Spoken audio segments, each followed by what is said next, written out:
So, I've always been into weird stuff paranormal stories, conspiracy theories, you name it. I've read about all the creepy things the internet has to offer, but until last week, I'd never experienced anything firsthand. That all changed one sleepless night when I stumbled onto something I wish I could forget. It was a typical Friday night. I was alone in my apartment, binging some videos about urban legends when I stumbled across a thread on Reddit. The thread was all about a supposed dark web chat room that was only accessible at 3:33 a.m. Users claimed that this chat room, known as the Devil's Whisper, was the hub of all things paranormal and disturbing. Naturally, my curiosity got the better of me. I'd heard all the warnings about the dark web, the horror stories about hackers, illegal activity, and the untraceable nature of everything there, but this thread was different. It wasn't about drugs or hitmen. It was about something otherworldly. The thought of connecting with something truly beyond human understanding was too tempting to resist. That night, I decided to give it a shot. I downloaded the Tor browser, feeling like a hacker in some cheesy movie, and waited for 3:33 a.m. As the minutes ticked by, I found myself growing more and more anxious. What was I expecting to find? A bunch of people role-playing some horror scenario? Or something worse? When the clock finally hit the magic numbers, I typed the URL from the Reddit thread into the browser. The page loaded slowly, the seconds dragging by like an eternity. My heart pounded in my chest as I stared at the screen. The website was simple: black background, red text. There was nothing flashy about it, just a single button that said Enter. I clicked it, my hands trembling slightly. The screen flickered, and then I was in. The chat room was dead silent at first. Just a list of anonymous usernames and a blinking cursor. I hesitated, unsure of what to type, when the first message appeared. "Welcome, lost soul." The hairs on the back of my neck stood up. I stared at the message, unsure how to respond. Before I could type anything, more messages started flooding in. "Do you believe in demons? Are you ready to see the truth? Don't be afraid. Embrace the darkness."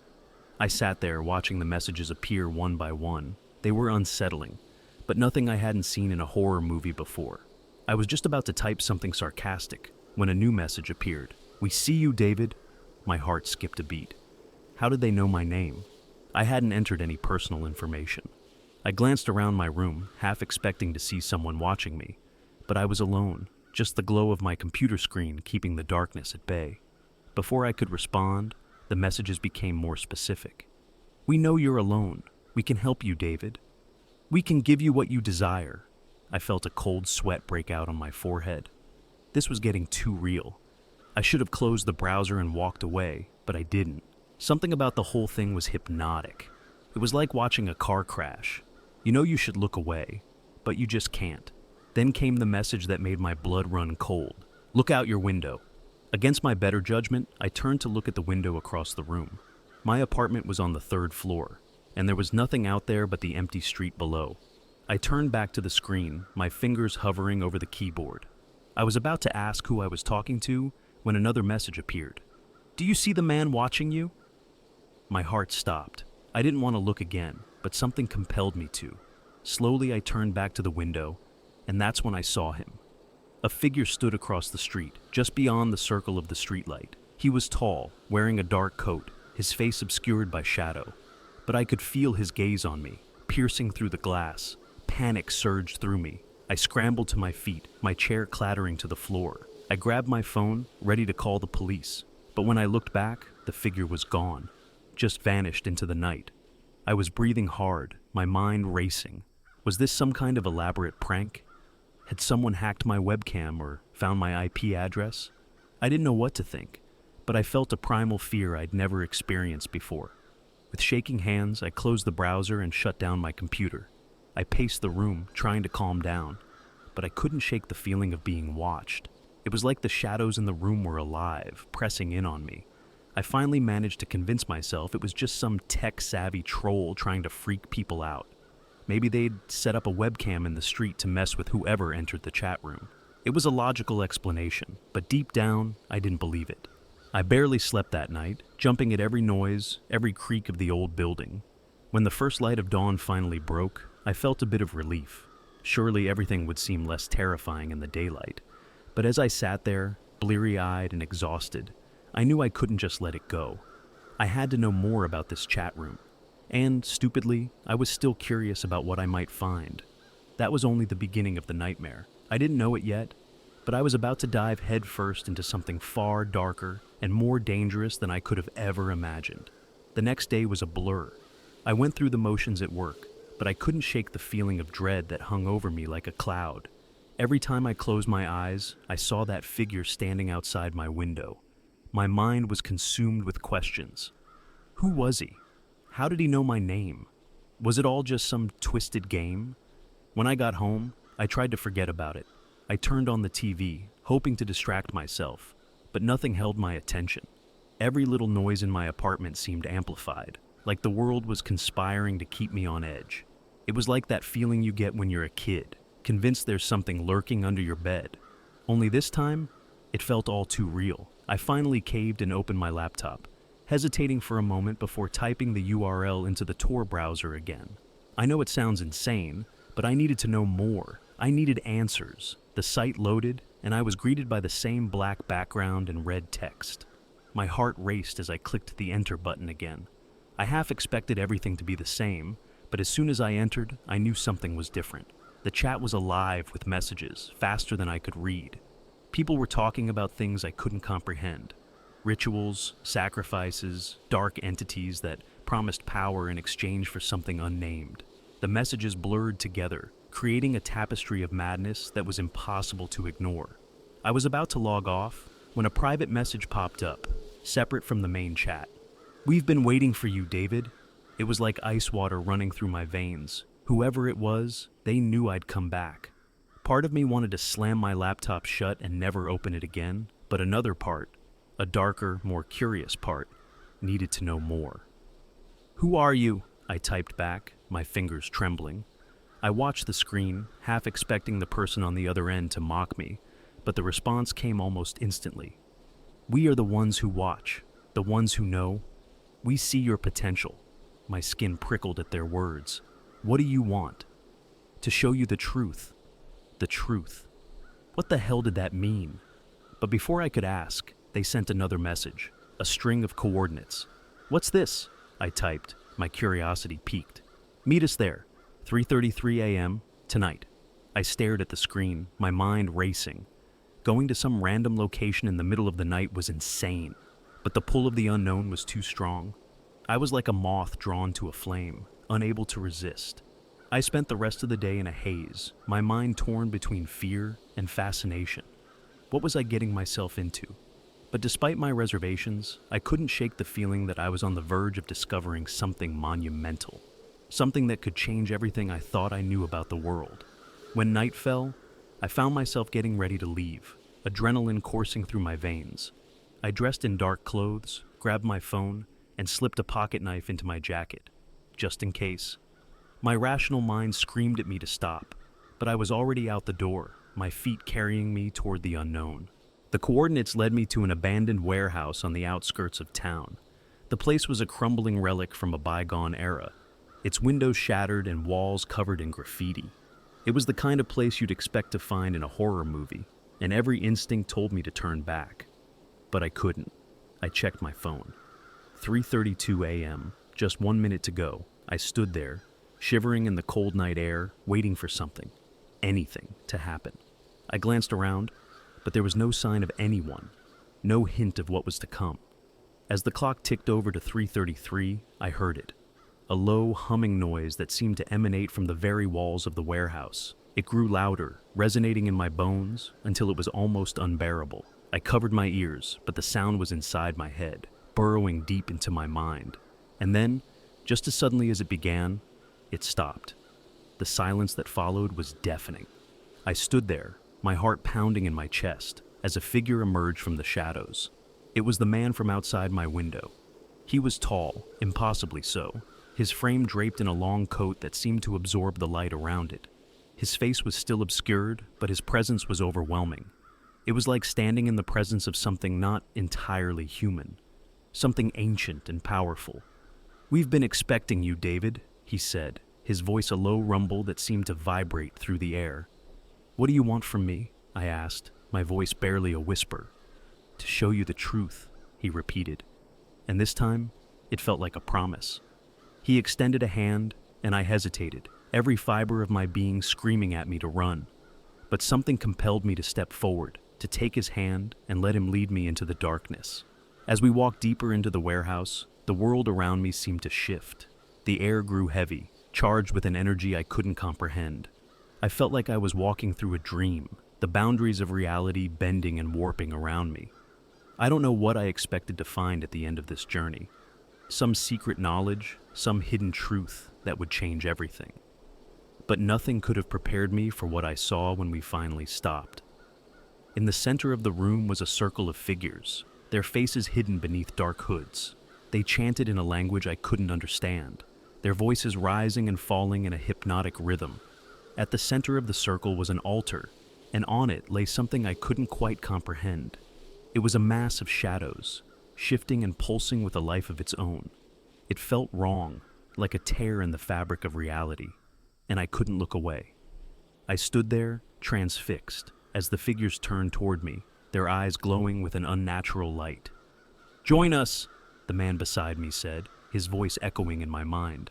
And then the chanting stopped, and the shadows surged toward me, engulfing me in darkness. I don't remember much after that. Just flashes of light, glimpses of things I couldn't comprehend. I was drowning in a sea of nightmares, unable to tell where I ended, and the darkness began. When I finally came to, I was lying on the floor of my apartment, the morning sun streaming through the window. It felt like I'd been gone for hours, but the clock on my wall told a different story. Only minutes had passed since I'd left. I sat there, trying to make sense of what had happened, but it was like trying to hold on to a dream that was already slipping away. My mind was a jumbled mess of fear and confusion, and the only thing I knew for sure was that nothing would ever be the same. The truth they promised was out there, waiting for me in the darkness, and despite everything, I knew I'd go back. Because some part of me was still curious. Some part of me still wanted to know. And that was the most terrifying part of all. After that night, my life started to unravel. I tried to pretend everything was normal, but the truth was, nothing felt real anymore. It was like I'd been cut loose from reality, drifting through a world that didn't make sense. The first few days were the hardest. Every time I closed my eyes, I saw the shadows from the warehouse, felt them reaching for me. I couldn't escape the feeling that something had followed me home, something that watched from the corners of my vision. I took down every mirror in my apartment, convinced I'd see something behind me that wasn't there. Work became a nightmare. I couldn't concentrate, couldn't focus on anything but the gnawing dread in my stomach. My boss noticed, of course, pulling me aside to ask if everything was okay. I lied, told him I was just tired, that I'd been having trouble sleeping. I think he believed me. I was a good liar, I'd discovered, a skill I'd perfected to keep the truth hidden. The worst part was the paranoia. I felt like I was being watched everywhere I went.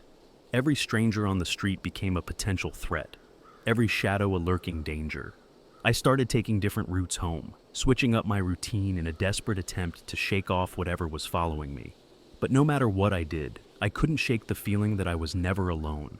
I told myself I wouldn't go back to the chat room, but the pull was too strong. It was an itch in my mind that wouldn't go away, a siren's call I couldn't resist. I needed to know more, needed to understand what was happening to me. So, one night, against my better judgment, I logged back on.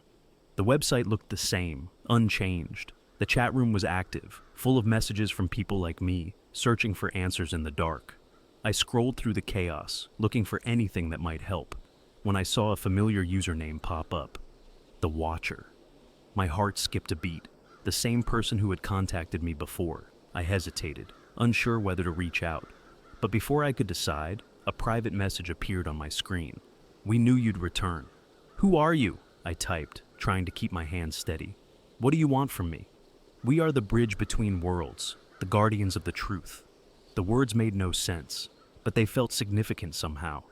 Like a piece of a puzzle I couldn't quite see. I needed more. I needed to understand what they meant. "What did you show me?" I asked. "In the warehouse. What was that?" "A glimpse of what lies beyond." Before I could ask what that meant, they sent another message. This time, it wasn't words, but an image. I clicked it, and my screen was filled with a picture of the warehouse, taken from the outside. It was dark, but there was no mistaking it. The same broken windows, the same graffiti-covered walls. I stared at it, confusion turning to dread as I realized the picture was new. The timestamp showed it had been taken only minutes ago. "Who took this?" I typed, my heart pounding in my chest. "We did. We are close, David." Panic surged through me. I scrambled to my feet, nearly tripping over the chair in my haste to get away from the screen. I checked the locks on my door, pulled the curtains tight over the windows. But even then, I didn't feel safe. My phone buzzed, breaking the silence. I snatched it up, hoping for a distraction. But my blood ran cold when I saw the message. Unknown number. Look outside. I didn't want to. Every instinct told me to stay away, to hide, but I couldn't help myself. I crept toward the window, peeking through the smallest gap in the curtain. At first, I didn't see anything. Just the empty street, bathed in the harsh glow of the streetlights. But then I noticed something. A figure standing across the road, half hidden in the shadows. It was him, the man from the warehouse, the one who had led me into the darkness. He stood there, perfectly still, staring up at my window. I couldn't see his face, but I could feel his eyes on me, cold and unyielding. Fear rooted me to the spot, my mind racing with possibilities. Was he alone? Were others watching too? My phone buzzed again, pulling my attention away from the window. Unknown number. "Come to us, David. It's time." Time for what? My mind screamed at me to run, to get as far away as possible. But deep down, I knew there was no escaping this. Whatever I'd stumbled into, it wasn't going to let me go easily. I thought about calling the police. But what could I say? That I was being haunted by shadows? That some mysterious group was watching me, promising to show me the truth? They'd think I was crazy. Hell, maybe I was. But I couldn't sit back and do nothing. I needed to understand what was happening, needed to find a way to make it stop. So, with a deep breath, I grabbed my jacket and slipped out the back door of my apartment.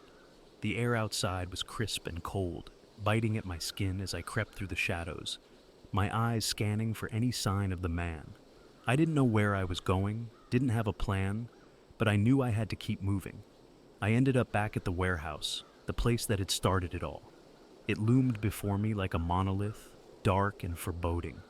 My heart pounded in my chest, but I forced myself to step forward, drawn by some invisible force. Inside, the place was empty, the air thick with silence. I wandered through the darkened corridors, every creak of the floorboards setting my nerves on edge. I felt like a ghost, haunting the ruins of my own life. As I moved deeper into the building, I felt the atmosphere change. The air grew heavier, charged with an energy I couldn't understand. It was the same feeling I'd felt that night, the same sense of something powerful lurking just out of sight. I followed it, drawn toward the heart of the warehouse. When I reached the center, I saw them, the figures in their dark hoods, standing in a circle around the altar. They turned to face me as I approached, their eyes glowing with an otherworldly light. "Welcome back, David," one of them said, their voice echoing in my mind. "What do you want from me?" I asked, my voice shaking with fear and anger. "To open your eyes, to show you the truth." They began to chant, their voices rising and falling in a hypnotic rhythm. The shadows around them seemed to come alive, shifting and swirling with a life of their own. I wanted to run, to escape the madness unfolding before me, but I couldn't move. I was trapped, frozen by the sheer impossibility of what I was witnessing. The shadows reached out, wrapping around me like tendrils of smoke. I felt them seeping into my skin, filling me with a darkness that was both terrifying and strangely comforting.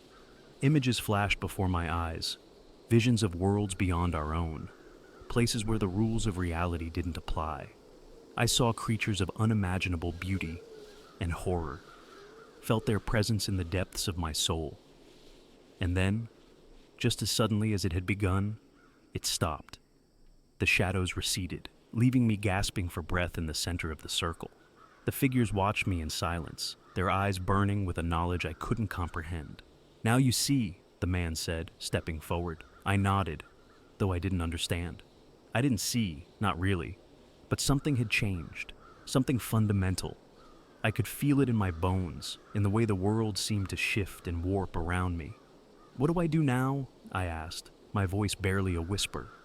"Embrace it," he replied. "Become one with the darkness. Only then will you understand." With that, they turned away, disappearing into the shadows, leaving me alone in the empty warehouse. I stood there for a long time, trying to process everything I'd seen, everything I'd felt. It was like waking from a dream, the edges of reality blurred and uncertain. Eventually, I made my way back home, my mind a whirlwind of confusion and fear.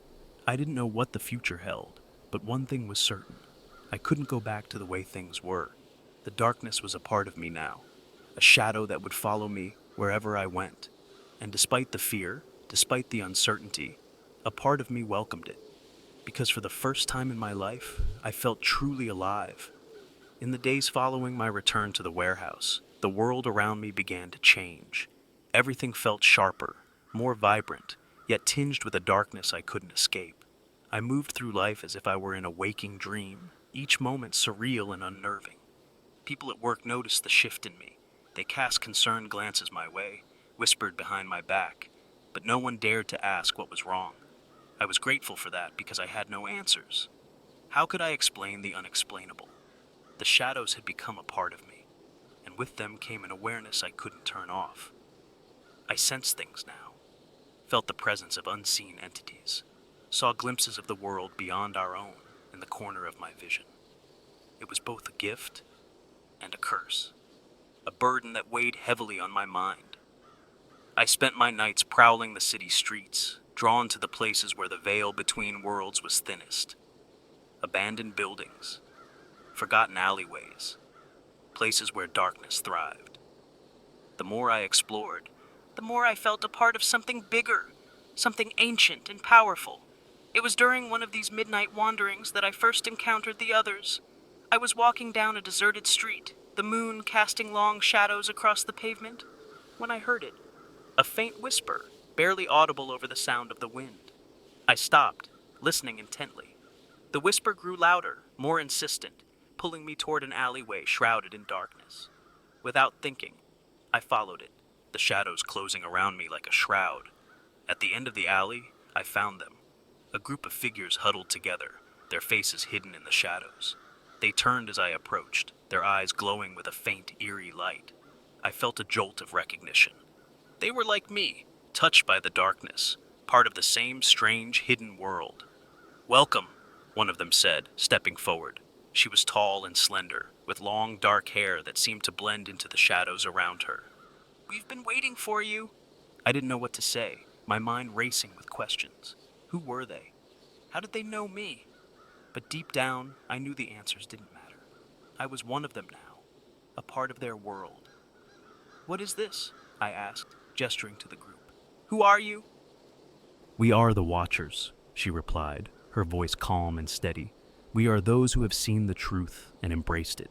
The others nodded, their eyes fixed on me with an intensity that was both unsettling and reassuring. I felt a strange sense of belonging, like I'd finally found my place in the world. "We've been observing you," she continued, "watching your journey. You are special, David. You have the potential to understand things most cannot." I nodded, accepting her words without question. I didn't know why, but I trusted her, trusted them. It was as if they were the missing piece of a puzzle I hadn't known I was trying to solve. "What do I do now?" I asked, echoing the question I'd asked in the warehouse. "Continue to explore, to learn," she said. "The darkness is not something to fear. It is a tool, a guide. Let it show you the way." Her words resonated with me, filling me with a sense of purpose I hadn't felt before. The fear that had haunted me since that first night began to fade, replaced by a determination to uncover the truth, no matter where it led. I spent the next few weeks with the Watchers, learning their secrets, unraveling the mysteries of the hidden world. They taught me to harness the darkness, to use it to see beyond the veil of reality, to glimpse the wonders that lay beyond. The more I learned, the more powerful I became. I could feel the energy coursing through me, a living thing that connected me to something vast and unknowable. It was intoxicating, addictive, and I couldn't get enough. But with power came danger. The things that lurked in the shadows were not all benign, and I soon discovered that there were forces beyond our comprehension that would do anything to maintain their secrecy. One night, As I walked home from a meeting with the Watchers, I felt it. A presence trailing me, watching from the darkness. At first, I thought it was paranoia, but the feeling grew stronger, more insistent. Something was following me. I quickened my pace, casting glances over my shoulder, but saw nothing. The street was empty, silent but for the sound of my footsteps echoing off the buildings. Yet the presence remained, growing closer with each passing moment. Panic surged through me. I broke into a run, my heart pounding in my chest. But no matter how fast I went, I couldn't shake the feeling that something was right behind me. I ducked into an alley, pressing myself against the wall, trying to catch my breath. The shadows closed in around me, thick and suffocating, and I realized too late that I'd trapped myself. The presence was there, lurking just out of sight, its malice palpable. I could feel it watching me, its gaze burning into my skin. "What do you want?" I shouted, my voice echoing off the brick walls. For a moment, there was silence, and then a voice, a low, rasping whisper that seemed to come from everywhere and nowhere at once. "You cannot escape, David. You belong to us now." The words sent a shiver down my spine. I pressed myself further into the wall, desperation clawing at my mind. I had to get out of there, had to find a way to escape. Summoning the darkness within me, I reached out, letting the energy flow through me. I focused on the shadows, willing them to bend to my will, to shield me from whatever was hunting me. The air shimmered, the shadows thickening around me, and I felt a surge of power like nothing I'd experienced before. The presence faltered, hesitating at the edge of my vision, and I seized the opportunity to flee. I stumbled out of the alley, my heart racing, the adrenaline coursing through my veins. I didn't stop running until I reached my apartment, slamming the door behind me and collapsing onto the floor, gasping for breath.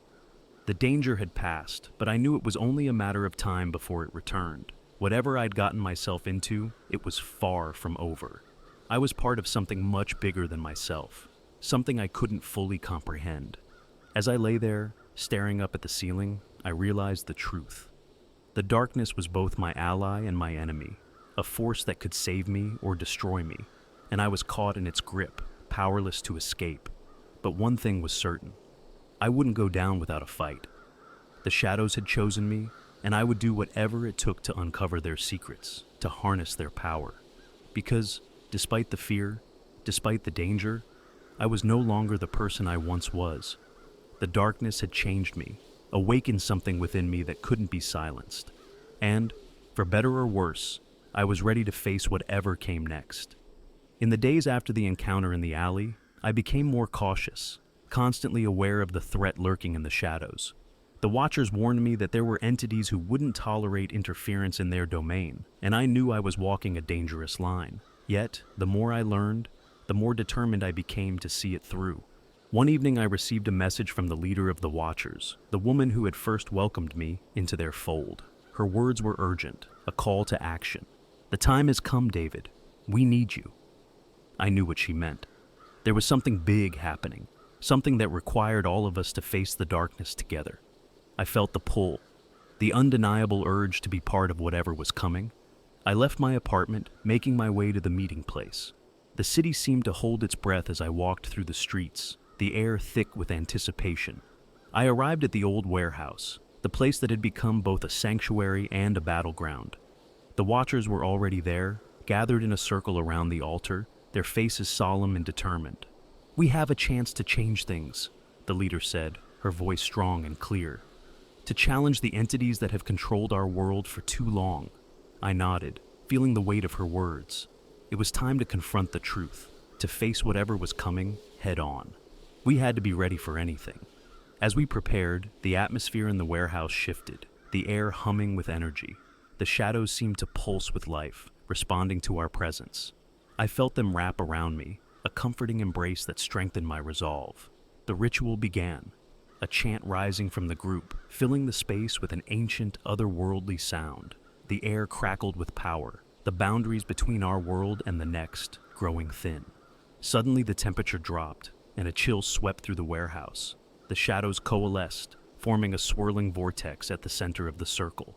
It was a gateway, a portal to the realm of the entities we sought to confront. The leader turned to me, her eyes filled with both fear and determination. "Are you ready, David?" I nodded, stepping forward, my heart pounding in my chest. This was it, the moment I'd been preparing for, the culmination of everything I'd experienced since that first night in the chat room. As I approached the portal, the darkness enveloped me, pulling me into a world unlike anything I'd ever seen. It was a landscape of shadows and whispers, a place where the rules of reality didn't apply. I could feel the presence of the entities all around me, watching, waiting. I was not alone.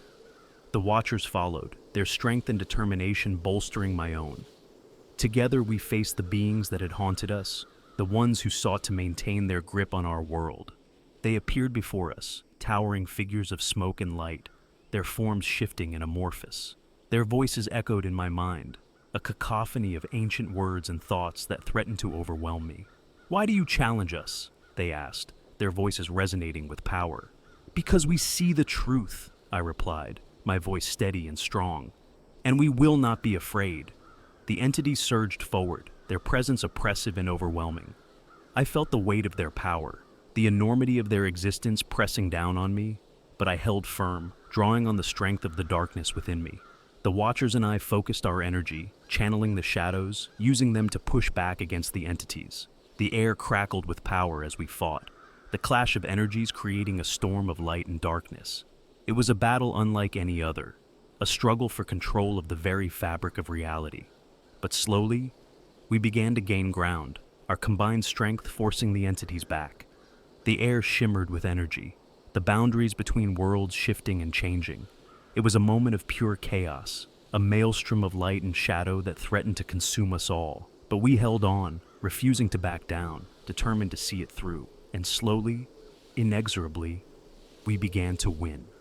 The entities faltered, their forms dissipating, their power waning in the face of our resolve. The darkness surged forward, engulfing them, reclaiming the space they had occupied, and then it was over. The air cleared, the storm of energy dissipating, leaving us standing in the silent void of the other world. I felt a surge of triumph, a sense of victory that filled me with both relief and exhilaration. We had done it. We had faced the darkness and won. But as I stood there, surrounded by the shadows, I knew it was only the beginning. The entities were defeated, but the struggle was far from over. The world we'd glimpsed was vast and full of mysteries, and there was still so much to learn. As we returned to the warehouse, I felt a sense of peace settle over me. The darkness was a part of me now, a guide and ally in the journey ahead, and I was ready to face whatever came next, to embrace the unknown with open arms. Because in the end, the darkness wasn't something to fear. It was a part of us all, a force that could be harnessed and understood. And I was determined to uncover its secrets, no matter where the path might lead. With the Watchers by my side, I knew we could face anything. Together we would explore the hidden corners of the world, seeking the truth in the shadows. And as I stepped back into the light, I knew that I was finally home.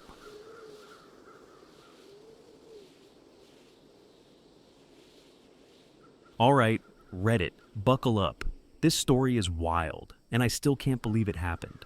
It started about 2 months ago, during one of those late-night internet rabbit holes where you end up somewhere you really shouldn't be. I was bored and kind of lonely, to be honest, and I stumbled across this bizarre service. It was advertised as a girlfriend experience, not like the kind you find on those dating apps. No, this was supposedly different, customizable, tailored to your tastes, and delivered straight to your door. You can guess what I mean by delivered, right? Yeah, you ordered a real person. I know how it sounds, but I was just curious, okay? The website was as shady as it gets. No reviews, no testimonials, just a sterile list of features and a simple order form. But in my boredom-induced state, I thought, what the hell? It seemed almost like a joke. Plus, I figured if it was a scam, I'd just lose a couple of bucks. So I filled out the form, thinking I'd just see what happened. I put in all these ridiculous preferences, stuff no one would actually fulfill. A tall, red-headed girl with green eyes, into horror movies and late-night walks. I even specified she had to like cats. It seemed harmless. A few days later, I came home from work to find a package on my doorstep. Not like a UPS box, but a handwritten note wrapped in plain brown paper. It was from her. No name, just her.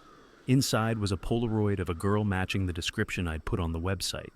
Tall, red-headed, kinda cute actually. and on the back was a scrawled message: "I'll see you tonight." Okay, at this point, I'm thinking this is some elaborate prank. Maybe one of my friends found the website history on my computer, but I couldn't shake this weird feeling, like someone was watching me. I brushed it off, figured it was just nerves, and went about my evening. Around midnight, there was a knock on my door. I live alone, and it's not the kind of neighborhood where people drop by unannounced, especially not at that hour. I peeked through the peephole, and there she was. The girl from the Polaroid, standing in my dimly lit hallway. Her eyes were so green they practically glowed, and she wore this knowing smile, like she was in on a joke I didn't get. "Hi, I'm Eliza," she said, in this soft voice that made my skin crawl for reasons I couldn't explain. I was frozen, trying to decide if I should even open the door, but something made me do it anyway. Call it morbid curiosity, or maybe just plain stupidity. We talked for a while. She was charming, I guess. Smart, funny, seemed normal enough, but there was something off. Her laugh, maybe. It sounded rehearsed, like she'd practiced it in front of a mirror. And sometimes she'd pause mid-sentence, like she was waiting for instructions. But what really got me was when she mentioned things I hadn't told anyone. My mom's name, the street I grew up on, even what I'd had for breakfast. Stuff she shouldn't have known. I was starting to freak out, and I must have shown it because she suddenly leaned in and whispered, "You invited me, remember?" Her breath was cold against my ear, and that's when I noticed the temperature had dropped. My apartment was freezing, my breath visible in the air. I tried to play it cool, but inside I was panicking. I needed to end this. I told her I was tired, tried to hint that she should leave, but she just smiled that unsettling smile. "I'll stay here tonight," she said, like it wasn't even a question. I didn't have the nerve to say no, so I just nodded, trying to convince myself that this was still some weird prank.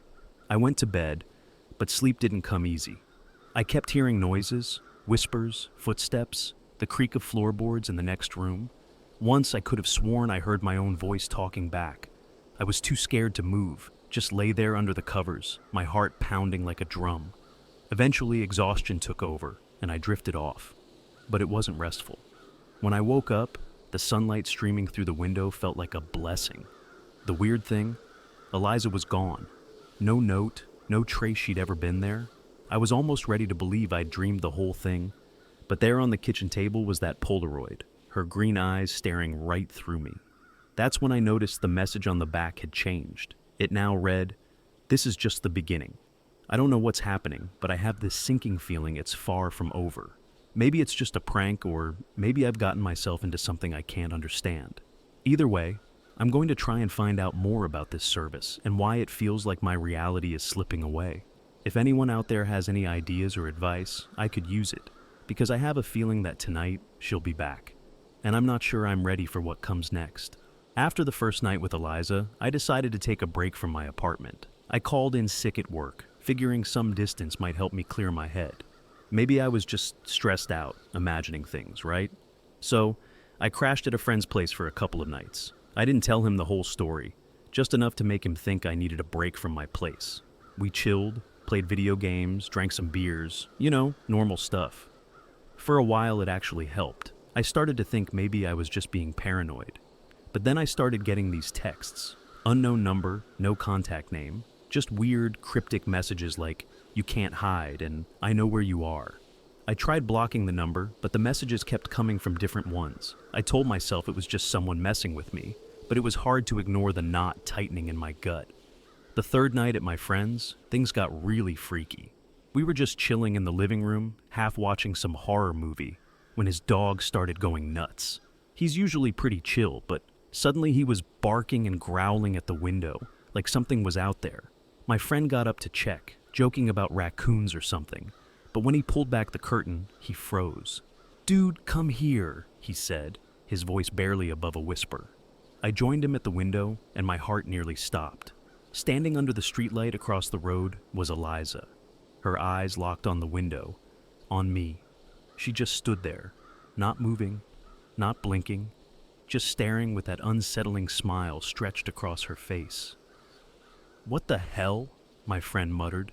I could see he was just as freaked out as I was. I grabbed my phone, tried to take a picture, but the screen was just static. My phone glitched out. The The battery suddenly drained to 0. By the time I looked back up, she was gone. "Who was that?" my friend asked, his voice shaky. I couldn't even bring myself to explain. How do you tell someone you ordered a girlfriend off the dark web and now she's stalking you? I just mumbled something about a crazy ex and suggested we lock the doors. The rest of the night was tense. We stayed up, lights on, trying to act like we weren't freaked out. But every little noise set us off. Eventually, exhaustion took over, and I managed to get some sleep.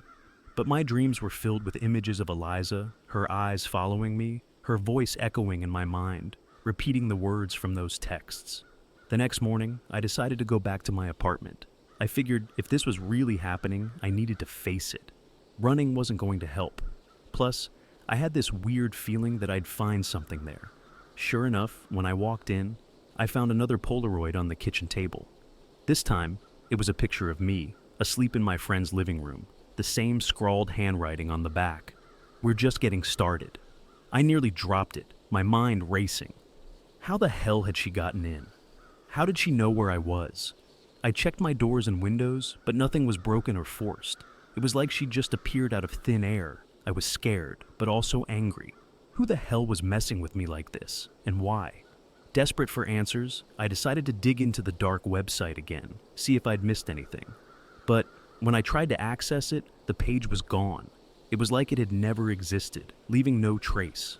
I even tried reaching out to some forums, but no one had ever heard of anything like this.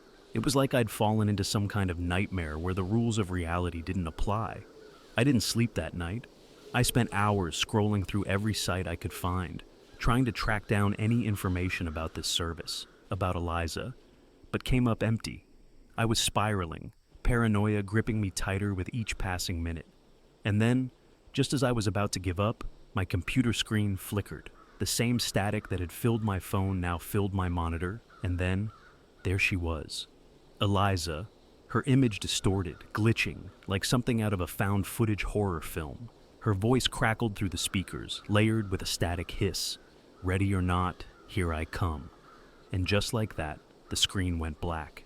I sat there, in the dark, feeling more alone than ever. The reality of my situation hit me hard. This wasn't just some prank. Eliza was real, and she was coming for me. But why? And how could I stop her? I don't know what's going to happen next, but I'll keep you all updated.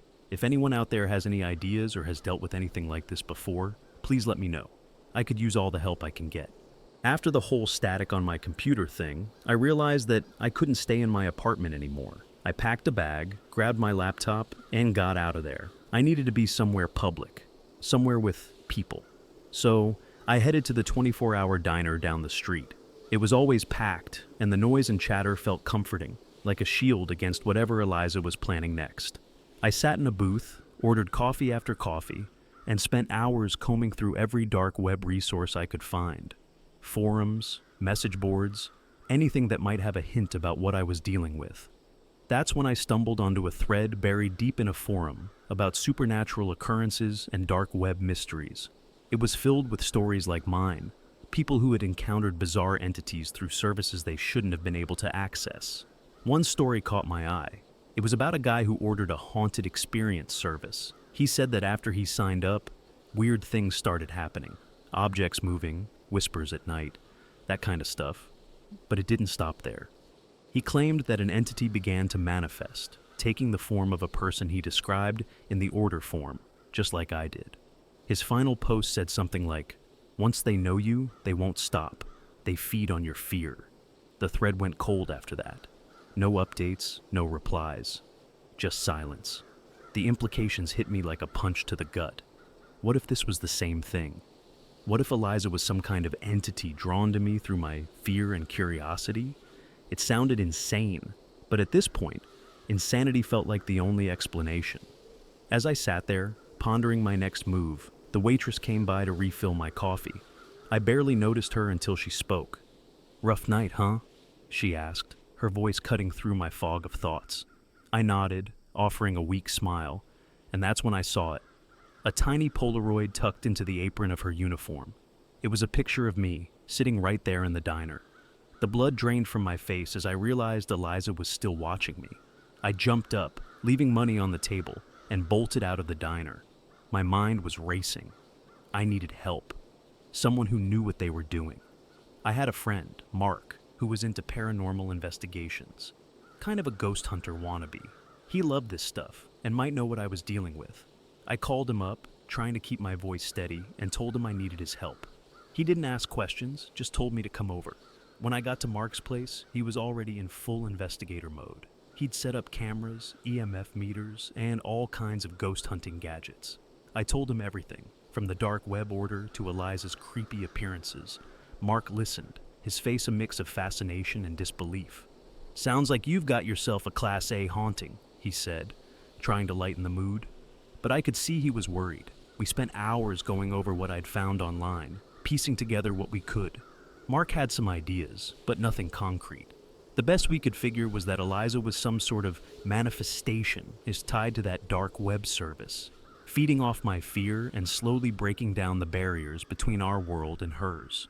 Around 3 a.m., we decided to try and make contact. Maybe we could figure out what Eliza wanted, why she'd latched onto me. Mark set up his equipment, cameras rolling, EMF meters buzzing softly. We dimmed the lights and sat in the living room, waiting. It was tense, every shadow in the room feeling alive. After what felt like forever, Mark's equipment started to act up. The EMF meters were spiking and a low static hum filled the room. Then, we heard it. A soft voice, barely audible, but unmistakable.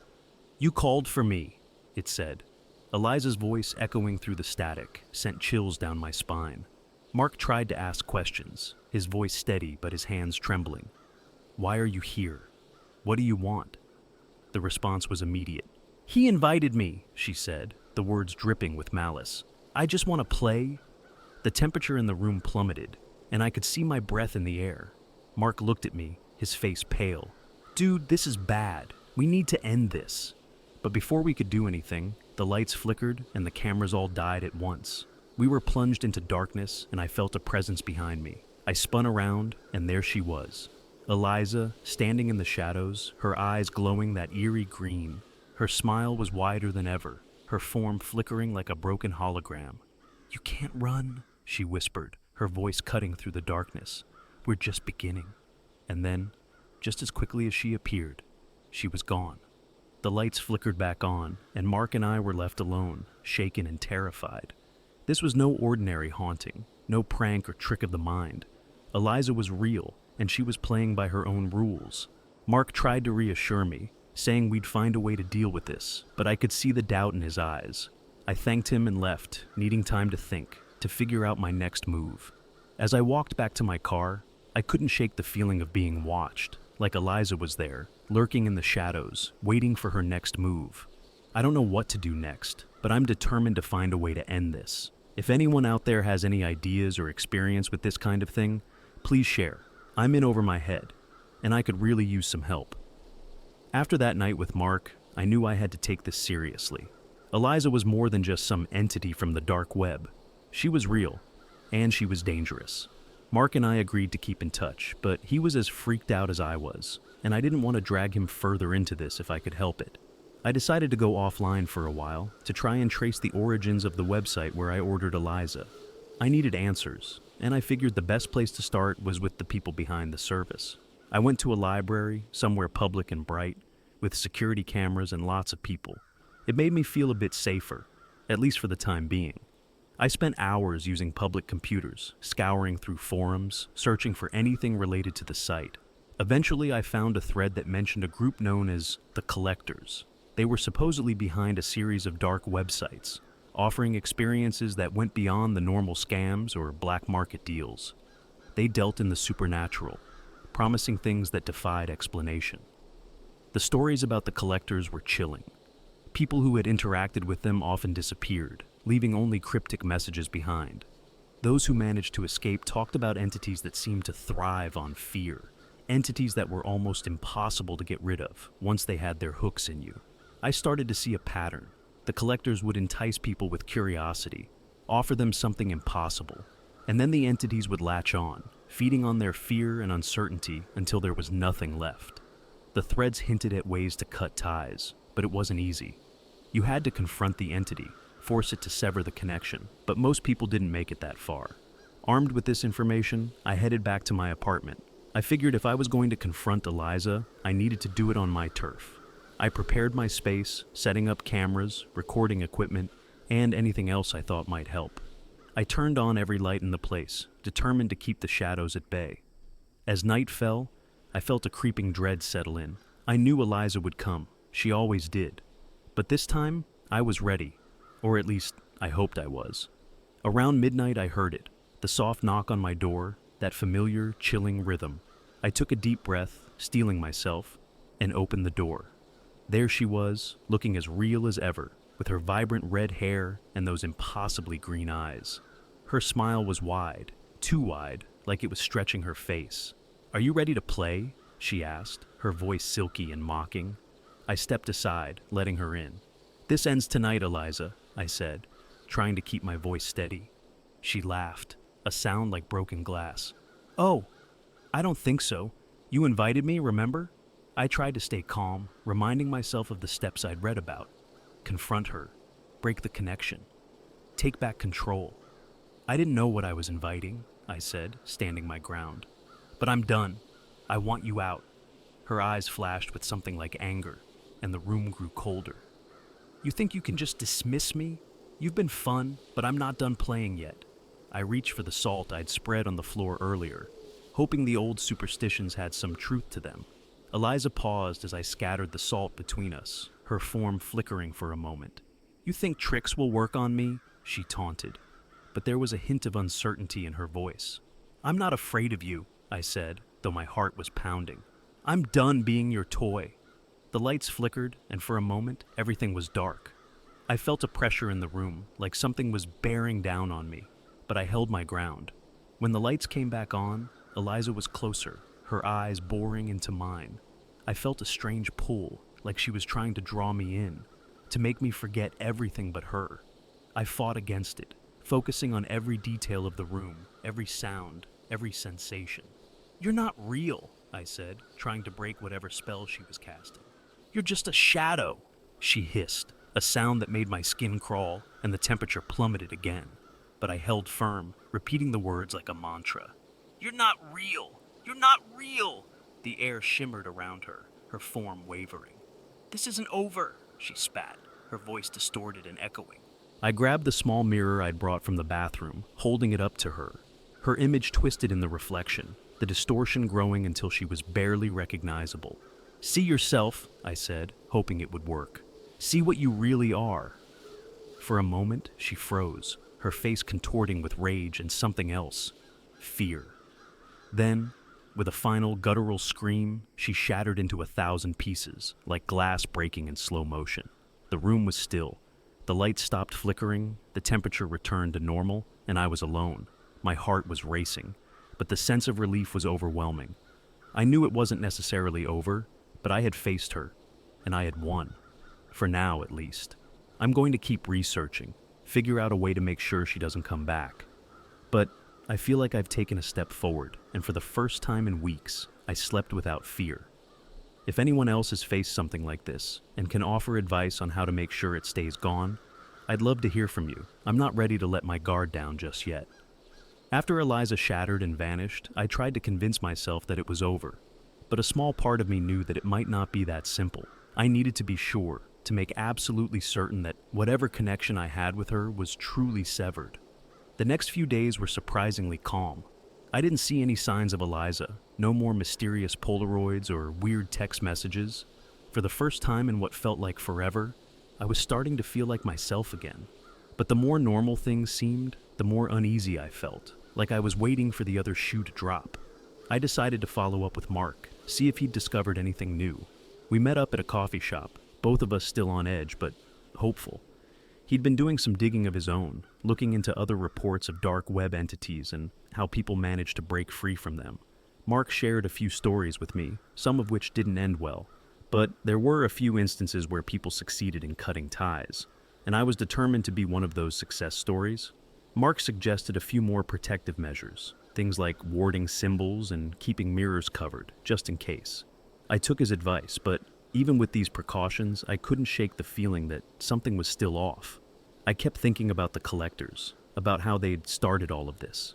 If they were still out there, it felt like a loose end that needed tying up. So I went back to the dark web, trying to track down any mention of them.